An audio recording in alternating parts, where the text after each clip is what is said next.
లోతు చుట్టుపక్కల ఉన్న మనుషుల ద్వారా లోతుకి అబ్రహాము జనాంగానికి లోతు జనాంగానికి గొడవ అయింది.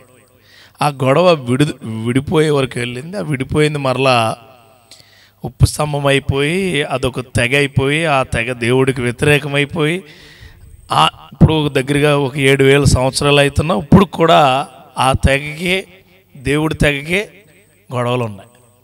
అర్థమైందా? అంటే ఇది మీకు ఎందుకు చెప్తున్నానంటే, దేవుడి యొక్క విధానాల్లో కొన్ని వినాల్సిన మాటలు మనం చాలా గొప్పగా ఉంటాయి. ఆ వినాల్సిన మాటలు రోమిలకు రాసిన పత్రిక 12వ అధ్యాయంలో 6వ అధ్యాయంలో 12-13 వచనాలు చాలా స్పష్టంగా ఉంటాయి. కాబట్టి శరీర దురాశలకు లోబడినట్లుగా చావునకు లోనైన మీ శరీరమందు పాపమును ఏలనీయుకుడి, మరియు మీ అవయవములను మళ్ళీ చెప్తున్నాను, మరియు మీ అవయవములను దుర్నీతి సాధనములుగా పాపమునకు అప్పగింపకుడి. అయితే మృతులలో నుండి సజీవులమనుకుని మిమ్మల్ని మీరే దేవునికి అప్పగించుకునుడి, మీ అవయవములను నీతి సాధనములుగా దేవునికి అప్పగించుడి. ఈ మాట చదువుడు ఏంట్రా ఆయన ఎలా వెళ్తున్నాడు అనుకోవచ్చు, కానీ ఇది అన్నగారికి జాయింటెడ్గా చెప్తున్న మాట ఇది. ఎందుకంటే ఎక్కడికి మనం వెళ్ళినా ఆయన కృప ఉంటుంది. ఎందుకంటే దావీదుకి గొప్ప వాగ్దానం ఇస్తాడు దేవుడు, నువ్వెక్కడికి వెళ్ళినా నా కృప నిన్ను విడిచిపోదు, నేను ఎక్కడైనా నీకు తోడుగా ఉంటాను, నువ్వు మాట్లాడాలనిపిస్తే నాతో మాట్లాడి, నేను నీతో మాట్లాడక సిద్ధంగా ఉంటాను అంటాడు ఆయన. అర్థమైందా? అలా ఉంటానన్నప్పుడు ఆ కార్యాలు వింటూనే ఇక్కడ పౌలు గారు అంటున్నారు, చాలా శక్తివంతమైన మాట నేను ఇప్పుడు చెప్పేది మీకు. మీ శరీరం మందు ఏమి యాలనీయద్దు అంటున్నాడు. అసలు మన శరీర అవయవాలు దేవుడికి ఏ విధంగా ఉపయోగపడతాయో చూద్దాం. మన శరీర అవయవాలు ఏమేమి ఉంటాయి? శరీర అవయవాలు అంటే నోరు, కన్ను, చెవి, ముక్కు. ఏముండదు, ముక్కుతో ఏం చేస్తారు దేవుడికి? కాళ్ళు చెప్పండి ఇంక మరి. కాళ్ళు, చేతులు, నోరు, ముక్కుతో దేవుడి, కానీ వెంట్రుకలు ఇవన్నీ చెప్పారుగా. అంటే సాధకములుగా ఇక్కడ మాట ఉంటుంది, చదివారా? మీ అవయవములు నీతి సాధనములుగా దేవునికి అప్పగించుడి. ఆ మాట కొరకే నేను ముందు చదవాల్సి వచ్చింది. మీ అవయవములను ఏటట నీతి సాధకులుగా. అంటే ఈ మాట ఎక్కడుందిరా బాబు అని చూస్తే, ఈ సాధనం అంటే ఏంటి? సాధనము అంటే ఇప్పుడు బండి కొనుక్కుంటాం మనం. బండి కొన్నప్పుడు అన్నీ చెక్ చేసి కొనుక్కుంటాం, తెలుసా? హారన్ పని చేస్తుందా, టైర్ పని చేస్తుందా, అంటే అన్ని సాధనములు పనిచేస్తేనే అది నీకు అవసరం, లేకపోతే అవసరం లేదు. అలానే షాప్ దగ్గరికి వెళ్ళినప్పుడు ఏ వస్తువు కొనుక్కున్నా, మొబైల్ కొనుక్కున్నా, ఏది కొనుక్కున్నా ఛార్జింగ్ ఎక్కుద్దా, ఇది పనిచేస్తుందా, ఇది సరిగా అప్లికబుల్ అవుతుందా లేదని చూసుకునే కొనుక్కుంటాం ఏదైనా. ఒకవేళ వాడు ఇచ్చింది నువ్వు తీసుకొచ్చావు అనుకో, ఇంటికి వచ్చిన తర్వాత బాగాలేదనుకో, ఇంట్లో ఏమంటారు తెలుసా? నీకు బుర్ర పని చేయట్లేదా, చెక్ చేసుకుని తేవచ్చుగా కదా. ఈరోజు నిన్ను దేవుడు అంటున్నాడు వాక్యం ద్వారా, నీ అవయవములు నీతి సాధనములుగా చెక్ చేసుకో. నువ్వు ఎక్కడున్నా సరే, hallelujah, wherever you are, whatever you are, ఏదైనా కానీ నువ్వు నీకున్న ఏదైతే ఎక్విప్డ్ ఐటమ్స్ ఉన్నాయో నీ ఒంట్లో, అవి దేవుడికి ఉపయోగపడేలాగా చూడు, అప్పుడు నేను నీతో ఉంటాను అన్నాడు. నీతో ఎక్కడ ఏంట్రా అని చూస్తే, సామెతలు గ్రంథంలో 4వ అధ్యాయంలో ఒక 2 వచనాలు ఉంటాయి, చాలా గొప్పగా ఉంటాయి. అంటే వీరిరువురు ఈ నీతి సాధనములు ఖచ్చితంగా వారితో ఉన్నవారు కూడా అద్భుతమైన క్రియలు అలవాటు చేయబడును గాక. సో ఆ క్రియలు ఖచ్చితంగా దేవుడు 4వ అధ్యాయంలో 20, 21, 22 3 వచనాలు చూద్దాం కుదిరిన దాన్ని బట్టి. 20వ వచనంలో ఉంటుంది. అది ఇది నేను మీకు ఇండివిజువల్గానే చెప్తున్నాను ఈ మాటలు. నువ్వు ఎలా ఉంటున్నావో, నీ క్రియలతో ఏమై ఉంటున్నావో చూడండి. అంటే చెవులు వదిలేస్తాం, కళ్ళు చెవులు మాటకు చెవులు వదిలేస్తున్నావు, కళ్ళని పట్టించుకోవట్లే, హృదయాన్ని పట్టించుకోవట్లే. కాళ్ళను వదిలేస్తున్నావు, వచ్చేటప్పుడు కళ్ళను వదిలేస్తున్నావు. అంటే పాట ఉంటుంది, ఎవరికి వారు యమునా తీరే, ఏమైపోయినా పర్లేదు, ఆ పరిస్థితులు ఏమైపోయినా పర్లేదు, ఎవరికి వారు యమునా తీరే అని ఒకటి ఉంటుంది. అంటే అది ఒక పాట, అది మీరు పాతది, మళ్ళీ అక్కడికి వెళ్ళమాకండి. అంటే మన క్రియలు ఎలా ఉంటున్నాయంటే, చేతిలో బైబిల్ పట్టుకుంటాం, చర్చికి వెళ్ళాలని అంతే, వాక్యాన్ని కూర్చుంటాం, కళ్ళు ఆయన మీద ఉంటాయి, చెవులేమో ఎక్కడో ఉంటాయి. నేను పరిశుద్ధమైన క్రియలు సాధనములుగా ఏ సాధనములుగా వాడుకోమన్నాడు పౌలు గారు? నీతి సాధనములుగా, రైచియస్ ఎక్విప్డ్ ఐటమ్స్ కింద వాడుకోమంటున్నాడు ఆయన. ఆ ఎక్విప్డ్ ఐటమ్స్ నీ దగ్గర ఉన్నాయి. ఎవరు నీకో వేరే దగ్గర లేవు, ఎవరి దగ్గర ఉన్నాయి? నీ దగ్గర ఉన్నాయి. అవేంటో అన్నది మనం వాక్యం ద్వారా చూస్తే అవేంటో చెప్తున్నాడు. చూడండి ఒకసారి.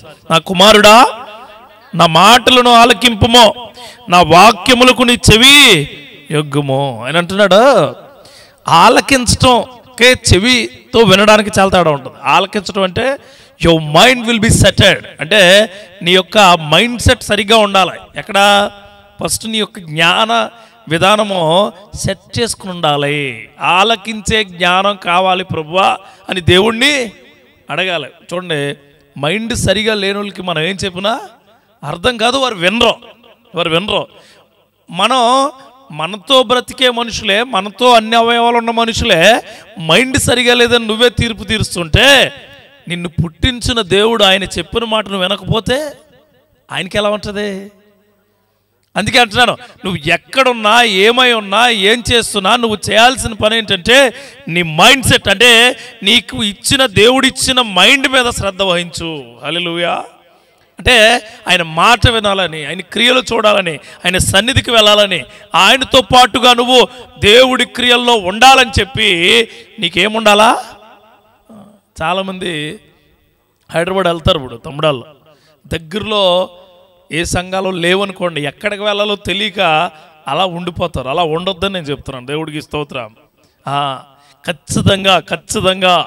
ఖచ్చితంగా దేవుడి సన్నిధికి బిడ్డతో, భార్యతో కృపాక్రియలు కావాలనుకుని ఉంటే వెళ్ళే కృప దేవుడిచ్చునుగాక. ఖచ్చితంగా ఉండాలి. మీకు కూడా చెప్తున్నాను, మీరు ఎక్కడెక్కడ ఉండి ఎక్కడికో వెళ్ళారు, అక్కడ లేదు, అయ్యో చర్చి లేదని కాదు, ఎక్కడ సంఘం కలపడితే అక్కడికి వెళ్ళి ప్రార్థన చేసుకుని ప్రభువాని కాసేపు వాక్యం విని వచ్చేసేయండి.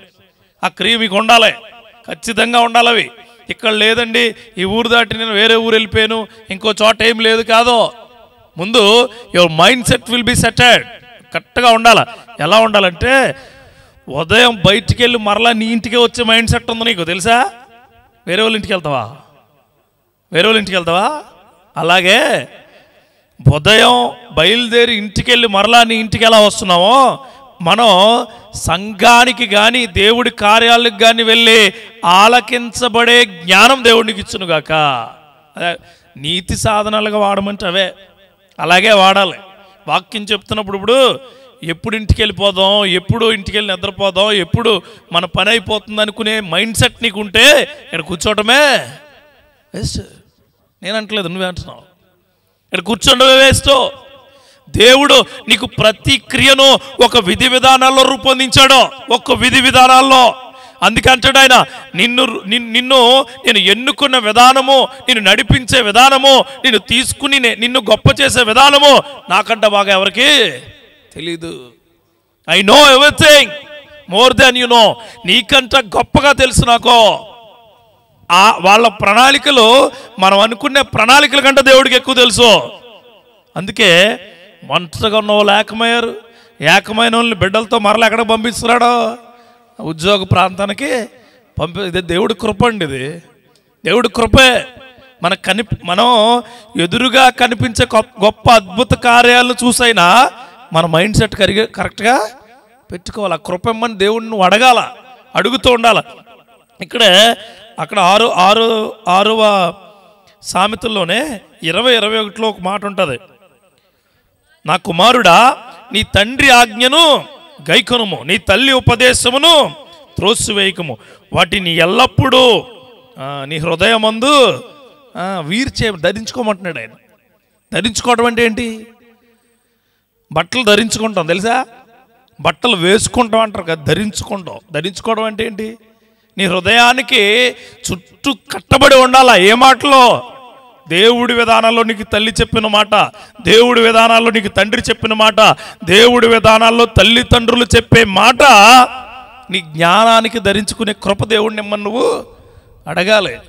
అందుకే భర్తదొక మైండ్ సెట్, భార్యదొక మైండ్ సెట్, పిల్లలదొక మైండ్ సెట్, కుటుంబాంది ఒక మైండ్ సెట్ ఉంటే దేవుడు నీకేమి గొప్ప కృప ఇవ్వాలని ఏమనుకోడైనా. ఖచ్చితంగా చెప్తాను నేను, అందరికీ ఒకే గొప్ప ఆలోచన కలిగిన శక్తి దేవుడిచ్చునుగాక. ముందు నీ జ్ఞానాన్ని సరిగా వాడు, అది ఫస్ట్ నీతి సాధకం. నీ జీవితంలో నీ జ్ఞానాన్ని కరెక్ట్గా వాడాలి. ఉద్యోగాలు ఉన్నాయి ఇద్దరికే, మా ప్రవీణ్ తల్లికి ఉంది, ప్రసాద్కే ఉంది. ఉద్యోగ విషయాల్లో తగిన బలం కావాలంటే దేవుడు జ్ఞానం ఇవ్వాలా. ఉద్యోగ విషయాల్లో తగిన జ్ఞానం కావాలంటే ఆ జ్ఞానం కూడా మళ్ళీ దేవుడే ఇవ్వాలా. బిడ్డనే పెంచాలా, బిడ్డకు తగిన సమయం ముందు తగిన నిర్ణయాలు తీసుకోవాలి. ఆ నిర్ణయాలు కూడా ఎవరిచ్చి ఉండాలా? దేవుడే ఇయ్యాలా. దేవుడే. మనకు వచ్చిన జ్ఞానం ఎందుకు పనిచేయదండి, మనకున్న జ్ఞానం ఎందుకు పనిచేయదో. అందుకే ఏ ప్రాంతానికి వెళ్ళినా దావీదు అరణ్యంలో ఉన్నా, గుహల్లో ఉన్నా, కొండల్లో ఉన్నా దేవుడిని ఏమంటాడు? నీ ఉపదేశం ప్రకారం నన్ను నడిపించు అని అడుగుతాడు ఆయన. నడిపించు, నీ ఉపదేశం ప్రకారమే నన్ను నడిపించు ప్రభువా అంటాడు. అలా కాదు, మనం ఓ షెడ్యూల్ రాసుకుంటాం, ఆ షెడ్యూల్ ప్రకారం అన్నీ జరిగిపోవాలంతే. అవి టైం టేబుల్ రాసుకుంటాం, ఆ టైం టేబుల్ ప్రకారం అన్నీ అవ్వకపోతే ఇంట్లో ఒకరు ఉంటారు, అడిగి పిచ్చుకుపోద్ది అనమాట. అలాగే జరగదు. దేవుడు ప్రణాళిక ఎలా ఉంటే అలానే జరుగు, దేవుడి క్రియలు ఎలా ఉంటే అలాగే జరుగుతాయి. దేవుడి కాపుదల ఏ విధంగా ఉంటే ఆ విధంగానే జరుగుతుంది. అందుకే ఆయన విధానంలో జరుగుతుంది కాబట్టి నీ మైండ్ సెట్ సరిగా ఉంచుకోమంటున్నాను నేను. హల్లెలూయా. ఏమండి, మనం ఎన్ని అనుకున్నా, మనం ఏం చేసినా, మనం ఏం ఆలోచించినా, మనకెంత ఏ విధమైన కోరికలు ఉన్నా ఒకే ఒక కోరిక ఏంటో తెలుసా? దేవుడి కోరిక ఉంటుంది. ఆమెన్. ఆయన కోరిక నెరవేరుతుంది, చివరికి ఆయన ఆలోచన నెరవేరుతుంది. అందుకే ఆయన ఏం చేస్తే నువ్వు అది చేయాలనే మైండ్ సెట్ నీ దగ్గర ఉంటే, అనే ఆలోచన నీ దగ్గర ఉంటే దేవుడు నేను ఎప్పటికైనా నడిపిస్తాడో. ఎవరు యేసేపుని చూసాం మనం. యేసేపు మైండ్ సెట్ ఏంటి? చిన్నోడు ఇంట్లో ఉండాలా, బయటకు రాకూడదు, తెలుసా? అది మైండ్ సెట్ అవుతుంది. కానీ దేవుడు ఏ విధమైన ప్రణాళిక ఇచ్చాడు అతనికి? అమ్మివేయబడ్డాడు, త్రోసివేయబడ్డాడు, ఎక్కడో ఎవరి దగ్గర నుంచో బయటికి వెళ్ళిపోతే జైల్లో వేయబడ్డాడు, తిరిగి మరలా ఎక్కడ కూర్చొని పెట్టాడు? చాలా గొప్ప క్రియల వైపు కూర్చొని పెట్టాడు. మంచి అధికార క్రియల వైపు ఆయన్ని ఏం చేశాడు? కూర్చొని పెట్టాడు. అందుకే wherever you go your mind set will be stable towards the God. దేవుడి యొక్క ఆలోచన వైపు నీ యొక్క ఆలోచనలు ఉండును గాక. మొట్టమొదటి మాట ఇది గుర్తుపెట్టుకోండి. తహతహలు ఆడిపోవాలండి దేవుడు అంటే, తహతహలు ఆడిపోవాల, మామూలు కాదు. ఎలాగంటే ఆకలేస్తున్నప్పుడు గబగబగా ప్లేట్లో పెట్టుకుని ఎలా తినేయాలని ఉంటుందో అలా తహతహలు ఆడిపోవాలి దేవుడు అంటే. అది ఆ మైండ్ సెట్ ఉండాలంటున్నాడు ఆయన. ఆ ఆలకించే శక్తి ఉండాలంటున్నాడు. రెండో నీతి సాధకం చెప్పాడు ఆయన. ఏంటి రెండో చూడండి. నా వాక్యములకు నీ చెవి. ఇది చాలా కష్టం. చాలా వాక్యాలకు చెవగలట. మనం వేటి బట్టికే వాటికి చెవులొగ్గేస్తుంటాం. అలా మనకు మామూలు వల్ల ఉండవు, మన దగ్గర కనిపించిన వల్ల కూడా ఉంటాయి. చెవి అంట వలలాంటిదట. ఈ చెవి అంటే ఒక ఆయన, ఒక పెద్ద ఆయన రాశాడు, క్రిస్టియన్. ఈ చెవట అనేక మాటలకు వలగా ఉంటుందట, కానీ దేవుడు వస్తువులోకట ఇది మొత్తం పెద్ద రంధ్రం అయిపోద్దట. అంటే ఏంటి? దేవుడు మాటలు చెవికి ఎక్కటం లేదు. అందుకే ఏమంటున్నాడు ఈయన? నీ వాక్యము చదవండి. నా వాక్యములకు నీ చెవి యొగ్గుమా. ఎస్, దేవుడి మాటలకు చెవులొగ్గే కృప దేవుడు ఏమని అడగాలి నువ్వు. దేవుడిని అడగాలి నువ్వు, ప్రభా నీ వాక్యం వినే ఆలోచన నాకు రావట్లేదు.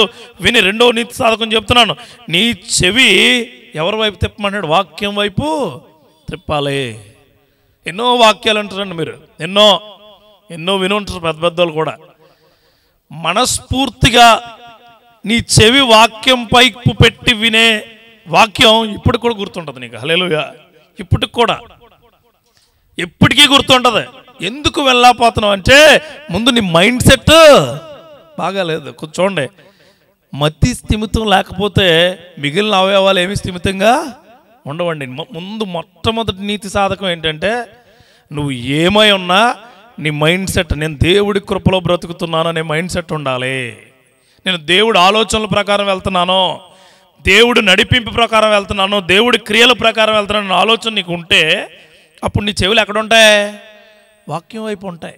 వాక్యం వైపు.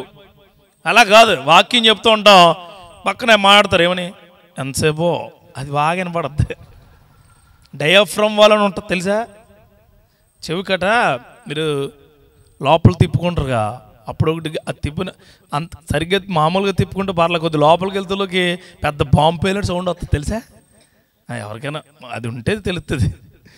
అదేంటంటే ఆ వాలు దేవుడు మాటలు చెప్పినప్పుడు ఏమో లావ్ అయిపోద్దట, దేవుడు మాటలు లేనప్పుడు చాలా సన్నం అయిపోద్దట. డయాఫ్రమ్ అంటారు దాన్ని. హయ్యర్లో ఉంటుంది, లోపలికి దగ్గరగా ఒక 4-3 సెంటీమీటర్ల దూరంలో ఉంటుంది కొంత మనుషులది బట్టి. దేవుడు మాటలు చెప్తున్నారు అనుకోండి, దాని థిక్నెస్ పెరిగిపోతూ ఉంటుంది. మామూలుగా చెప్తున్నాను. అదే దేవుడు మాటలు కాదనుకోండి, థిక్నెస్ తగ్గిపోతూ ఉంటుంది. అవి కాదంటున్నాడు ఆయన. వాక్యం చెబుతున్నప్పుడు ఆ చెవికి వాక్యం వినిపించే కృపమ్మని నువ్వు అడగాలి. చెప్తున్నాను. రెండో నీతి సాధకం ఏంటి? ఎవరు అయ్యారు చూడు. అందుకని వినుట వలన విశ్వాసము కలుగుతుంది. వినాలే వాక్యం. ఎక్కడికి వెళ్ళినా వాక్యపు విధానాలుగా వినే కృప దయచేయునుగాక. వినబడ్డమే కాదు, ఇలా చెప్పాలి దేవుడి కృప. ఎవరికి? చుట్టుపక్కల ఉన్న వాళ్ళకి. దేవుడే, దేవుడి క్రియలే. ఇద్దరం కలిసి ఉండేది దేవుడే. మమ్మల్ని ఇద్దరిని కలిపి మాకు బిడ్డనిచ్చి మమ్మల్ని కుటుంబంగా తయారు చేసింది కూడా దేవుడే. అబ్రహాము సారా ఇద్దరే అండి, ఇద్దరే. అబ్రహాము సారా ఇద్దరైతే దేవుడు వారిద్దరికి ఏం వాగ్దానం ఇచ్చాడో తెలుసా? నీకు పిల్లోడిని ఇస్తారన్నాడు. ఆవిడ నమ్మలా, ఈయన నమ్మాడు. తర్వాత ఈయనకో వాగ్దానం ఇచ్చాడు. ఏంటో తెలుసా? అబ్రహాము గుర్తుపెట్టుకో. వింటున్నావా? వింటున్నాను ప్రభు. ఇసుక ఉంటుంది కదా, ఇసుక రేణువంతా గొప్ప ఆశీర్వాదం నీకు ఇస్తున్నాను. దేంట్లో? నీ సంతానములో. హల్లెలూయా. అది ఆ క్రియలు నువ్వు వినగలిగే కృప దేవుడు నీకు ఇచ్చును గాక. ఖచ్చితంగా అడగాలి మనం. ప్రభువా, ఒక్కొక్కసారి అండి మనం అలిసిపోయిన దాన్ని బట్టి, మనకున్న పనులను బట్టి, మనకున్న కార్యాలను బట్టి మనకు కొన్ని చేతులు, కాళ్ళు, కళ్ళు అలా ఒక్కొక్కసారి పనిచేయవు. ఆ పని చేయలేనప్పుడే దేవుడు మాట బలంగా తాకే కృప దేవుడు నీకు ఇస్తాడు. హల్లెలూయా. అప్పుడే వినాలి. అప్పుడే ఎలా చెప్తానంటే కుష్టు వ్యాధిగ్రస్తులు అనేక సంవత్సరాలుగా అక్కడే ఉన్నారు. ఎక్కడ? ఊరి చివర. కొన్నాళ్ళు అయితే వాళ్ళు చంపేయచ్చు, గోయి తీసి పాతేయచ్చు. రోమన్స్ ఏం చేసేవారంటే కుష్ఠవ్యాధుల్ని పెద్ద గోతులు తీసి ఉప్పేసి దాంట్లో పెద్ద యాసిడ్ వేసి వీళ్ళు దాంట్లో పాడేసి కప్పిటేసేవారట. 30 నుంచి 40 సంవత్సరాలు ఎవరు ఆ చుట్టుపక్కలకి వెళ్లకుండా పెద్ద గోడ కట్టేవారట రోమన్స్. అంటే ఆ టైంలో వాళ్ళు కూడా ఉన్నారు, కట్టి ఉండొచ్చు, అలాంటివి చేసి ఉండొచ్చు. కానీ వారి దగ్గరికి వెళ్ళి దేవుడు ఏం చేశాడో తెలుసా? వీరు పిలిచిన పిలుపుని ఆయన ఖచ్చితంగా విన్నాడు. ఏమన్నాడు? అయ్యా, నీకు ఇష్టమైతే మమ్మల్ని, ఎంత గొప్ప మాట, మీకు ఇష్టమైతే మమ్మల్ని శుద్ధినిగా ఏమన్నా తెలుసా? నాకు ఇష్టమే. అందుకే దేవుడి మాట నువ్వు చక్కగా వింటే నీ మాట ఆయన చాలా చక్కగా వింటాడు. దేవుడికి స్తోత్రం కలుగునుగాక. వాక్యం అనే విధానాలు వినబడే కృప దేవుడికి ఇచ్చునుగాక. ఎక్కడికి వెళ్ళినా, ఏ ప్రదేశంలో ఉన్నా ఈ మాట మర్చిపోకండి. ఫస్ట్ మైండ్ సెట్ బాగుండాలా. రెండో నీతి సాధకం ఏంటి? దాన్ని ఏమంటే టూల్స్ అంటాం. టూల్స్. ఇయర్, చెవి చాలా ముఖ్యమైనది. ప్రతి యుద్ధానికే కారణం నీ చెవే. ప్రతి యుద్ధానికి, నోరు కాదు, చెవి. ఈ చెవి విని నోటితో పనిచేస్తుంది తెలుసా? వింటుంది. అందుకే బైబిల్లో చెవికి చాలా గొప్ప గొప్ప క్రియ ఇచ్చాడు. ఏంటో తెలుసా? విశ్వాసం చెవి ద్వారా వెళ్తుంది అన్నాడు. హల్లెలూయా. అంటే వినడం ద్వారానే విశ్వాసం లోపలికి వెళ్తుంది, చూడడం ద్వారా కాదు, వినడం.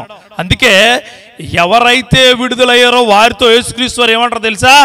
నీకు జరిగిన క్రియలు వెళ్ళి అందరికీ ఎవరికి చెప్పమన్నాడు? ప్రధాన యాజకులకు చెప్పెళ్ళి. ఏమంటాడు? ఎవరైతే నీ చుట్టూ ఉన్నారో, ఎవరైతే నిన్ను ఆ విధంగా మాట్లాడారో వారితో నువ్వు పంచుకో అంటాడు. ఎందుకంటాడంటే నువ్వు ఏదైతే విశ్వాసము నా ద్వారా విన్నావో ఆ విశ్వాసం నీ నోటు ద్వారా వారు వినుగాక. అందుకే ఎక్కడికి వెళ్ళినా ఏమై ఉన్నా నీ చెవి వాక్యం వైపు ఉండునుగాక. రెండో మాట ఇది. ఇక్కడ కీర్తనగాడు అంటే 78 కీర్తనలో మొదటి వచనం. మా వాడికి టైం అయింది, చదవండి. నా జనులారా నా బోధకు చెవియొగ్గుడి, నా నోటి మాటలకు బోధకు చెవియొగ్గుడి. మళ్ళా అక్కడ ముందేమంటున్నాడు? అది యేసుక్రీస్తు వారు ఏమంటారు తెలుసా? నా గొర్రెలు నా స్వరాన్ని అంటే అంటాడు. నా గొర్రెలు నా స్వరాన్ని వింటే అంటాడు. యేసుక్రీస్తు వారి భక్తులుగా, యేసుక్రీస్తు వారి శక్తివంతమైన విశ్వాసులుగా మనము ఆయన బోధ వినడానికి మన చెవి యొగ్గకపోతే మన బ్రతుకేంటి, మన క్రియలేంటి? పేరుకే మనందరం కూడా దేవుని యొక్క ఏంటి బిడ్డలం. అందుకే అంటున్నాడు ఆయన కీర్తనగాడు, నా జనులారా నా బోధకు ఖచ్చితంగా వినాలండి. ఆ వినడం కూడా ఎక్కడ పడితే అక్కడ కాదు, నీ మైండ్ సెట్ ఒక చోట పెట్టుకుని అక్కడే వినాలి. దేవుడికి స్తోత్రం కలుగును గాక. హల్లెలూయా. మళ్ళీ ఏది పడితే అది వింటే నువ్వు త్రోవ తప్పిపోతావు. ఏది పడితే అది కాదు. దేవుడి క్రియలు వాక్యానుసారంగా ఉన్నాయా లేదో అలాంటి క్రియలు విందువుగాక. అటువంటివే వినాలి, అటువంటివే. ఇంకో మాట ఉంటుంది, అదే సామెతల గ్రంథంలో 5వ అధ్యాయము మొట్టమొదటి వచనం చదవండి. నా కుమారుడా నా జ్ఞానోపదేశం ఆలకింపుము, వివేకము గల నా బోధకు చెవి. వివేకం అంటే ఏంటి? ఎవరు ఇవ్వలేదు అసలు. అది జ్ఞానం కంటే గొప్పది. That is ultimate. అంటే చూడండి, మనం ఆదికి బట్టలు పట్టుకెళ్తాం, ఆది ఇవ్వడానికి అలా చూడకుండా అదంటే మరీ మీకు ఏదో అమెరికా నుంచి వచ్చినట్టు ఏదైనా మాట్లాడితే అమ్మో అలా చూస్తారేంటి? చాలా అసలు మట్టుకోండి అంటే తెల్ల మనకే ఎలా ఉంటుంది అంటారే. ఇప్పుడు కొన్ని అలా చూస్తారండి. అదంటే తెలుసా?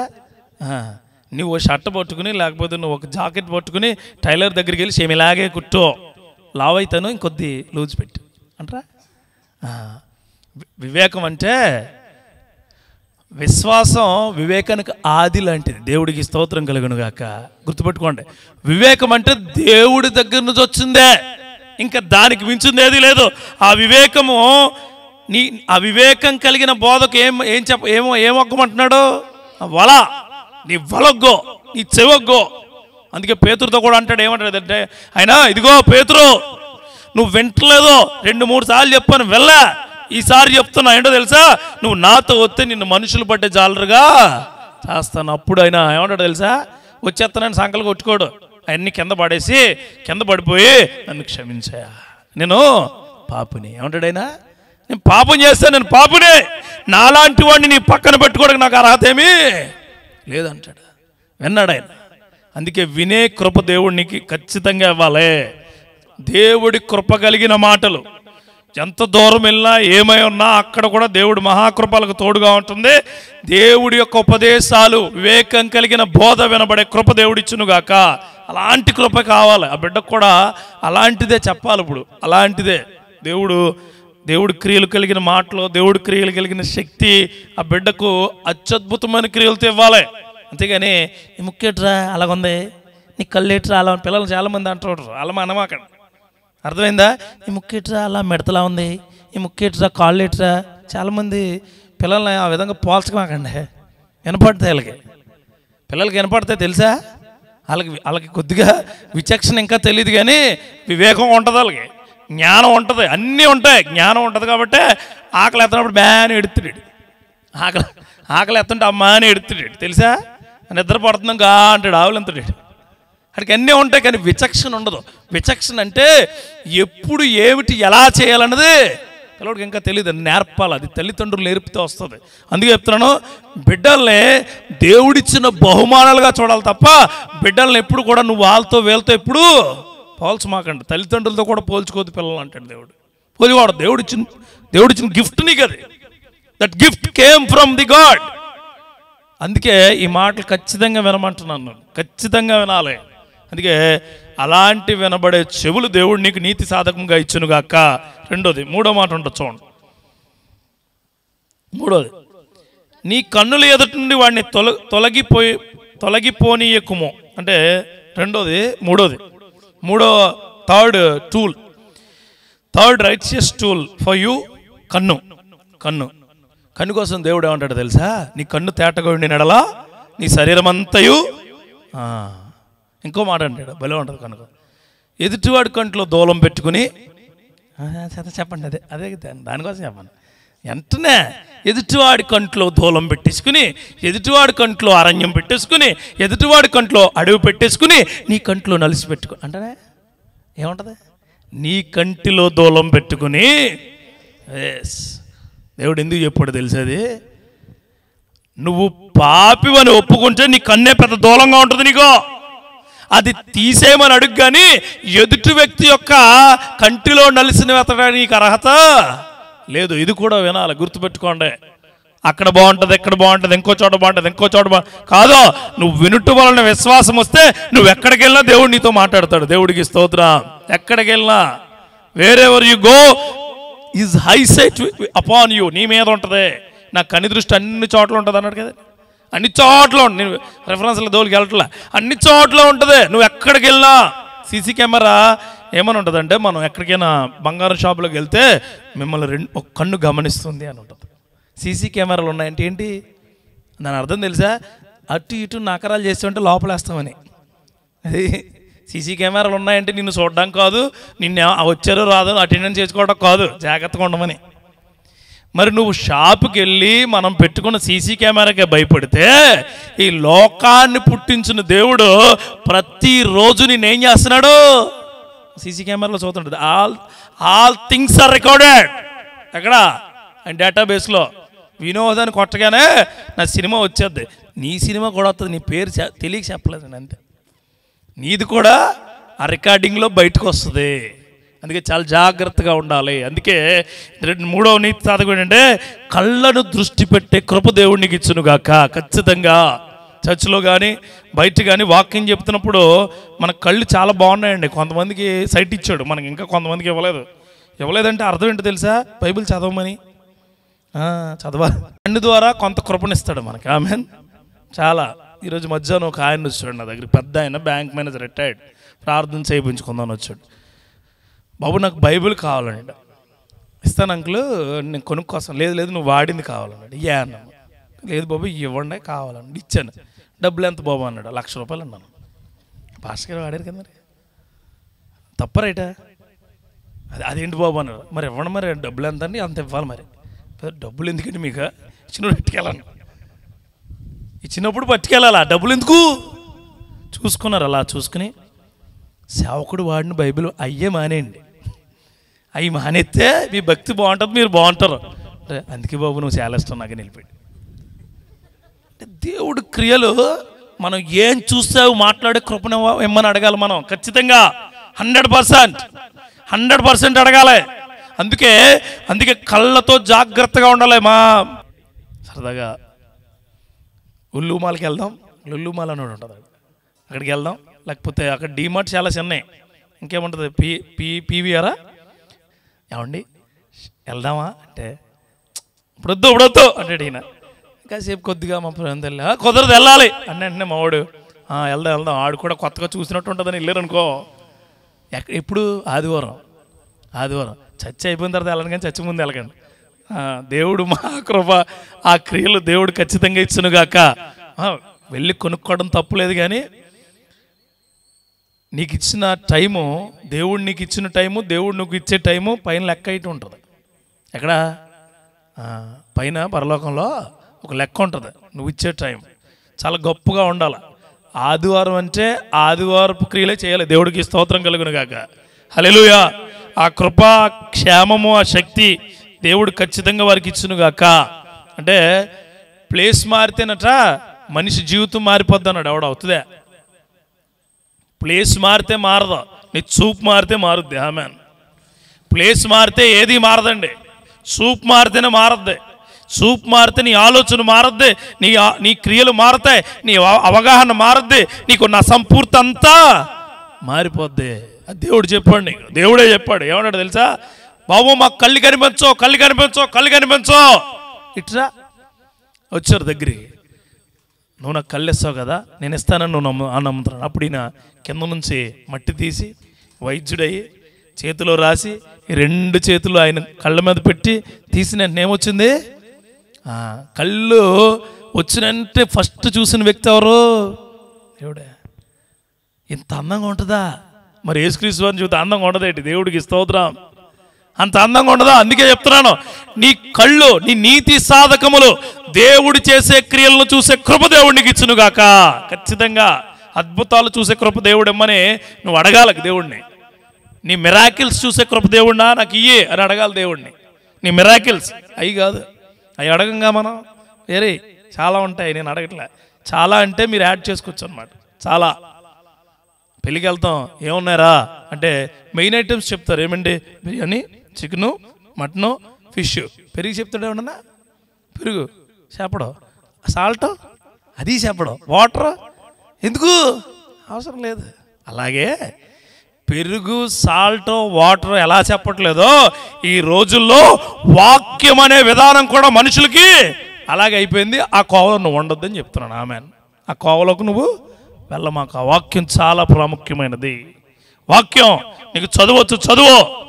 ఉత్తరాఖండ్ ప్రాంతంలో చదువు రాకపోతే చదువు రాని ప్రజలు ఉత్తరాఖండ్ నుంచి దగ్గరగా దరిదాపుగా 70-80 కిలోమీటర్లు నడిచి ఆదివారం ఓ చర్చికి వెళ్ళి ఆయన చెప్పేదాన్ని వాళ్ళకు భాష రాకపోతే ట్రాన్స్లేటర్ని పెట్టుకుని వింటూ బ్రతుకుతున్నారట. ఎంత కృప చూడండి. నీకున్న లాంగ్వేజ్లో నీకు ఇంకా చాలా లాంగ్వేజ్లో బైబిల్ ఏమవలేదు, తర్జుమా కాలేదు మన భాషల్లో. తెలుసా?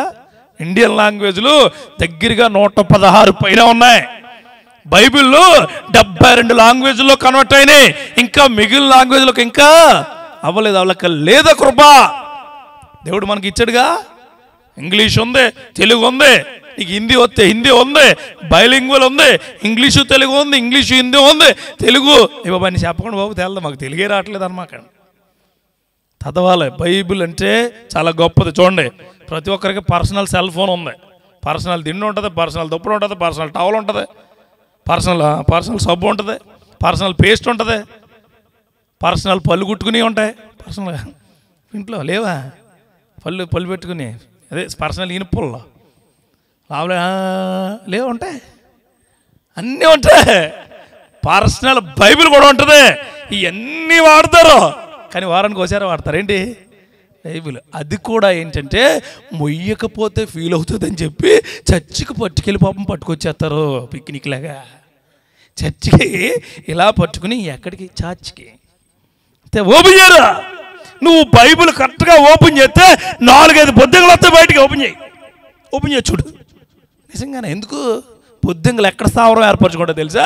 ఎక్కువ వాడలేని చోట ఉంటాయి. ఓపెన్ చేయి చూడు, నీకు డౌట్ వస్తుంటుంది. ఇప్పుడు నేను చెప్పేటప్పుడు నీ హృదయంలో డౌట్ వస్తే నీ కళ్ళని సరిగ్గా నువ్వు వాడలేదు. కళ్ళు సరిగ్గా వాడకపోతే కళ్ళకలు రావు, కళ్ళజోళ్ళు వస్తాయి. జాగ్రత్త. దేవుడు వాక్యానికి నీ కళ్ళు వాడే కృప దేవుడు నీకు ఇచ్చునుగాక. Third equipment or third tool for your life. 4th చెప్తాను చూడండి. 4th చెప్పి నేను ముగిస్తాను. 4th one చదువమ్మా. నీ హృదయమందు వాటిని భద్రం చేసుకునుము. చాలు. నీ హృదయం. 3వది అంటే అందరూ హృదయం గొప్పదంటారు, కానీ హృదయం మోసకరమైనది అంటాడు దేవుడు. తెలుసా? హృదయం మోసకరమైనది, అది ఘోరమైన వ్యాధి కలది. ఇవన్నీ తెలుసండి మనకే. నీ కూరకు వంకలెట్టడం వచ్చు, నీకో కూర వండడం వచ్చు, కూర వండవు నువ్వు. అది కర్రీ చేసే వాళ్ళు ఉండరు చూడు, కర్రీ చేసి అక్కడ పెట్టాక కొద్ది ఉప్పు ఎక్కువైంది, ఒళ్ళు మండిపోద్ది అమ్మకే. పెరుగు తోడెట్టడం వచ్చి నీకు పొద్దుటే కొద్ది ముందు తోడెట్టచ్చు కదా. వంటగదిలో వచ్చి కర్రపులట్టుకొచ్చేది నేను కొట్టడానికి ఎట్టచ్చు కదా. అన్నీ చెప్తావు నువ్వు, కానీ చెయ్యవు. నీకే చెప్తున్నాడు ఆయన, హృదయము మోసకరమైనదే, అది ఘోరమైన వ్యాధి కలది అంటున్నాడు. ఎవరితో? దేవుడి వాక్యాలు వినని వారితో, దేవుడి వాక్యాలు హృదయంలో పెట్టుకునే వారితో, దేవుడి వాక్యాన్ని పట్టుకుని ముందుకు వెళ్ళని వారితో. ఎవరికి చెబుతున్నాడు తెలిసి ఈ మాట? హృదయము చాలా పవిత్రమైనది, ఆ పవిత్రమైన హృదయంలో ఆయన వాక్యం ఉండాలి, ఆయన వాక్యాన్ని వినాలి, ఆయన వాక్యాన్ని భద్రపరచుకోవాలి, ఆయన వాక్యం ప్రకారమే నడవాలి హృదయానుసారంగా అన్నాడు. తీర్థేశకాండాలు అన్న చెప్పిన చోట నీ పూర్ణ హృదయంతో పూర్ణ ఆత్మతో దేవుణ్ణి సేవించాలని చెప్పాడు. నీ బిడ్డ బాసికం వల్ల తల కట్టుకోమన్నాడు. ఏ మాటలో? దేవుడు చెప్పిన మాటలు. ఆమేన్. హృదయంలో ఉన్నదే బయటకు వస్తాయండి. చూడండి, నీకు అత్యంత ప్రేమ సంతోషంలో బయటకు రాదు, తెలుసా మీకు? అత్యంత ప్రేమ సంతోషంగా, మనుషులు సంతోషంగా ఉన్నప్పుడు బయటకు రాదు. ఎప్పుడు వస్తుంది? గొడవ అయినప్పుడు వస్తుంది. గొడవ ఆడితే నీకు వాళ్ళకి ఎంత ప్రేమ ఉందో బయటకు వచ్చేది అనమాట. చాలా వచ్చేస్తాయి. నువ్వు ఆ రోజు అప్పుడు మామూలు ప్రేమ కాదు, బడేయలేమంటుంది, మొత్తం పేలిపోద్ది అంత ప్రేమ. మనుషులు అలాంటి వాళ్ళు అయితే దేవుడి ప్రేమ ఎప్పుడు ఎల్లకాలము ఏకరీతిగా ఉంటుంది. ఆ ప్రేమ నీ హృదయంలో ఉండునుగాక. చూడండి, 2-3 వచనాలు తెద్దాం. 90వ కీర్తన 12వ వచనం చూడండి. నాకు జ్ఞాన హృదయము కలుగునట్లుగా చేయము, మా దినములు లెక్కించుట మాకు నేర్పాడు. హృదయానికి జ్ఞాన హృదయానికి తేడా ఏంటంటే, కొంతమంది మనుషులు ఉంటారు, there is no connection between heart and mind. హార్ట్కి మైండ్కి మెడికల్గా కూడా, మెడికల్ టెర్మినాలజీలో కూడా మైండ్ సెట్ బాగుంటేనే ఏ ఆపరేషన్ అయినా చేస్తారు, తెలుసా మీకు? మైండ్ సెట్ బాగోవాలి ముందు అతను. అందుకే కౌన్సిలింగ్ చేసి ఆపరేషన్ చేస్తారు. ఎందుకో తెలుసా? తన మైండ్ సెట్ బాగుండాలి. అందుకే నేను మైండ్ సెట్ చెప్పాను. మైండ్ సెట్ బాగుంటేనే అన్నీ చేస్తారు. దేవుడు అంటాడు, నీ మైండ్ సెట్ నీ హృదయంలో ఉంచుకోమంటాడు. హల్లెలూయా. నీ జ్ఞాన హృదయం అంటే ఏంటంటే, నీ ఆలోచన ఏదైతే ఉందో అదే నీ హృదయంలో ఉండాలి. ఆలోచనలు ఉంటాయి కొన్ని, ఇక్కడ ఉండవు. ఆలోచన అంటే అలా చెప్తాను. ఇంకా ఎగ్జాంపుల్ చెప్పాలి, మీకు పని ఉంది. లేకపోతే ఎగ్జాంపుల్ వెళ్ళాలంటే, నీ ఇంటికి చుట్టాలు వచ్చారనమాట, నీ యాక్టింగ్ ఉంటుందే చెప్తా. చాలా ఇష్టం నువ్వంటే, నాకు చాలా గొప్పగా ఉన్నావు, నీ కోసం ఎదురు చూస్తూ ఉన్నాను, చాలా చాలా ఇష్టం నువ్వు అని చెప్తావు. నీ మైండ్ సెట్. కానీ లోపల సాయంత్రం ఎక్కడ పడుకుంటుందో, దీనికి ఏం వండాలో, బాబోయ్ చికెన్ తేమ్మంటే అక్కడికి ఎక్కడికి వెళ్ళాలి, దుప్పట్లన్నీ పాడు చేసేద్దేమో. ఇది లోపల. ఇంటర్నల్గా ఏముంది నీకు? జ్ఞాన హృదయం అంటే ఏంటో తెలుసా? బయటికి ఏం చెప్పావు, క్రియల్లో చూపిస్తావు. హల్లెలూయా. యేసుక్రీస్తు గారికి ఉన్నది జ్ఞాన హృదయమే. యేసుక్రీస్తు వారికి ఉన్నది అద్భుతమైన హృదయమే. లాజరు చనిపోవడం ఆయనకు బాధ, లాజరు ఇంట్లో వాళ్ళు బాధపడుతున్నది అది బాధ. కానీ నేను చెప్పాడు తెలుసా? నా సమయం ఇంకా రాలేదు, అప్పుడు నేను రాలేను. నేను ఎప్పుడు రావాలనుకుంటానో అప్పుడే వస్తాను. నేను ఎక్కడికి రావాలంటే అక్కడికి, నీ ఇంటికి రాను, లాజరు సమాధి దగ్గరికి వెళ్తాను. అక్కడికి వెళ్ళి ఏం పిలుస్తానో తెలుసా? లాజరు బయటికి రా. అది జ్ఞాన హృదయం. చేసే క్రియ, అవలంబించే క్రియ, కనిపెట్టే క్రియ, నువ్వు గొప్పగా ముందుకు వెళ్ళే క్రియ చేసేదే జ్ఞాన హృదయం. వీళ్ళిద్దరూ మళ్ళీ వాళ్ళ తల్లిదండ్రులుగా చెప్తున్నాను, మా విహాన్ గారి వాళ్ళ తల్లిదండ్రులుగా చెప్తున్నాను. ఏంటంటే, ఎన్ని చెప్పినా హృదయంలో ఒకటి ఉంటుంది. ఈ హృదయంలో ఉండేది మైండ్కి సింక్రనైజ్ అవ్వాలి. సింక్రనైజ్ అవ్వడం అంటే రైలు పట్టాలో 2 ఉంటాయిగా, 2 ఏకరీతిగా ఉంటేనే ట్రైన్ వెళ్తుంది. లేకపోతే ట్రైన్ ఎక్కడ వెళ్తుంది? పొలాల్లో వెళ్తుంది. ఇలాగే ఉండాలి. అంటే దేవుడు చెప్పిన మాట, నీ మాట ఏకరీతిగా ఉండే కృప దేవుడు వెలికిచ్చునుగాక. అలా ఉంటేనే బిడ్డలు చాలా గొప్పగా ఉంటారండి. కుటుంబాలు బాగుంటాయి, క్రియలు బాగుంటాయి. వాళ్ళని మరింతగా దేవుడు ఆశీర్వదించి గొప్ప జనాంగం వైపు నడిపిస్తాడు. ఆ క్రియలు జ్ఞాన హృదయం అంటది.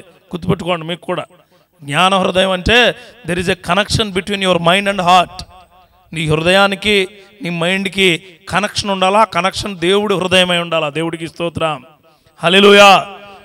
అది ఎప్పుడైతే ఉందో దేవుడు నేను గొప్పగా నడిపిస్తాడు. ఇంకో మాట తెద్దాం, 41 కీర్తన 48లో. అన్న మేము మీ అన్నీ చెప్తున్నాం కానీ మేము పెద్ద వాడమే అనమాకండే ఏంటి, మైండ్ సెట్ మేమేం వాడం. అందరూ కూర్చున్నారని నేను కూర్చున్నాను ఇక్కడ, అంతే ఏంటి అంటారు. అలాగా అన్నవాళ్ళు అల్లికి చెప్పండి, చెప్పరా? పోలే అన్న, అందరూ వాడుతున్నారు కదా చెవులు, నేను ఎందుకు వాడాలా? నేను చెవులు ఎందుకు వాడతానంటే, ఎందుకు చెల్లెలు పెట్టుకుని ఎలాడేసి ఇలా అంటాను, అంతేనా? గుర్తుపెట్టుకోండి, ఈ మాటలు చాలా ఉపయోగం.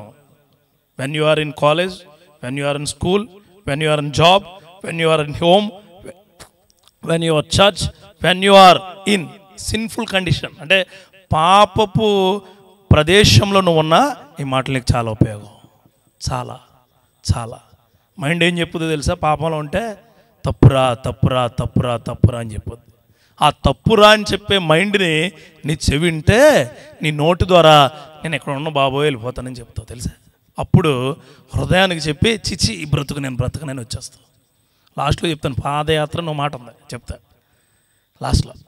దేవుడు ఈ క్రియలన్నీ నీకు ఇస్తాడండి. చూడండి, మైండ్ నీకు కనపడదు, మాట నీకు వినపడదు, చెవు వినేది నీకు వినపడదు, నువ్వు మాట్లాడేది వినపడదు, కానీ నువ్వు చేసే కార్యం ఒకటి ఉంది అక్కడ. దేవుడికి స్తోత్రం కలుగును గాక. ఆ కార్యం చాలా జాగ్రత్తగా చేయాలి. ఫినామినల్ స్ట్రక్చర్ అని ఉంటుంది, అంటే మనకు అర్థమయ్యే విధానాలలో చెప్పే వాక్యం ఒకటి ఉంటుంది, అది నీకు ఎప్పటికీ ఉపయోగపడుతుంది. ఆమెన్. ఎక్కడికి వెళ్ళినా, అంటే నేను మళ్ళీ చెప్తున్నాను, స్కూల్లో ఉన్నా నీకు ఉపయోగం, ఉద్యోగంలో ఉన్నా, వ్యాపారంలో ఉన్నా, చర్చ్లో ఉన్నా, పాపపు స్వభావంలో ఉన్నా, ఎక్కడున్నా ఇవన్నీ సాధకాలు నీకు ఉపయోగమే. అందుకే వినగలిగే వాక్యం, ప్రవర్తించగలిగే వాక్యం, హృదయంలో పెట్టుకునే వాక్యం నీకు చాలా అవసరం. హల్లెలూయా. అందుకే 40వ కీర్తన తీయండి ఒకసారి, 8వ మాట చదవండి. నా దేవా, నీ చిత్తము నెరవేర్చుట నాకు సంతోషము, నీ ధర్మశాస్త్రము నా ఆంతర్యములోనున్నదే. అంటే ఆయన చిత్తం నెరవేర్చాలంటే నీ హృదయంలో ఏముండాలి? ఆయన మాట ఉండాలి, ఆయన వాక్యం ఉండాలి, ఆయన మాట, ఆయన క్రియలు ఉండాలి. నీ తల్లిదండ్రులు ఏ విధంగా దేవుణ్ణి స్తుతించారో ఆ స్తుతించే విధానం నీకు ఉండాలి. ఏలీ కుమారులకు లేదో, ఏలీకున్నా స్తుతించబడే ఆలోచన. దావీదు కొడుకులకు లేదో, ఏది? దావీదు ప్రతిరోజు దేవుడితో సహవాసం చేస్తున్నాడనే ఆలోచన ఎవరికి లేదు? అబ్షలోముకు లేదో? ఉందా? లేదా? అందుకే మనోడి మీద కర్ర కత్తి పట్టుకుని వెళ్ళాడు. ఈరోజు నీకు చెప్తున్నాను, దేవుడి కృపతో ప్రతి వాక్యముని ఆంతర్యములో ఉండే మహిమ దేవుడికి ఇవ్వబోతున్నాడు. గుర్తుపెట్టుకో, ఖచ్చితంగా నీ బిడ్డలకు అదే నేర్పాల.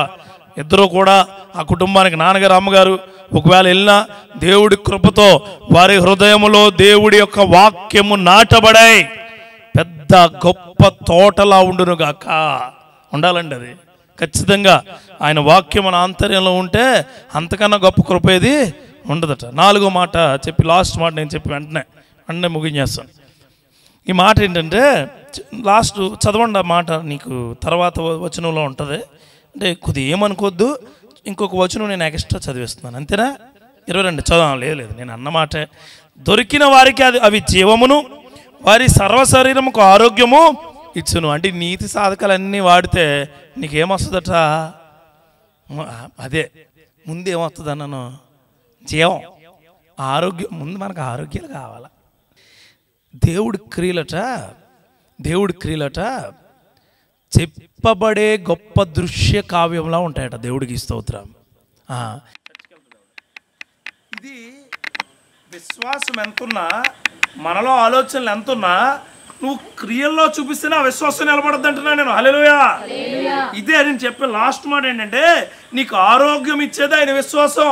అది నువ్వు చూపించే విధానంలో కరెక్ట్గా చూపించాలి.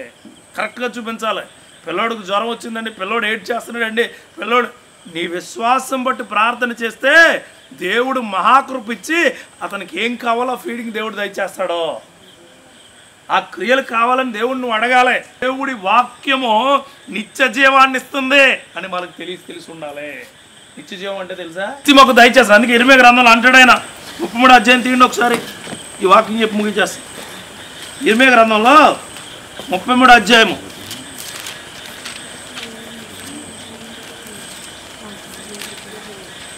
లైట్ లేనో వద్దులండి.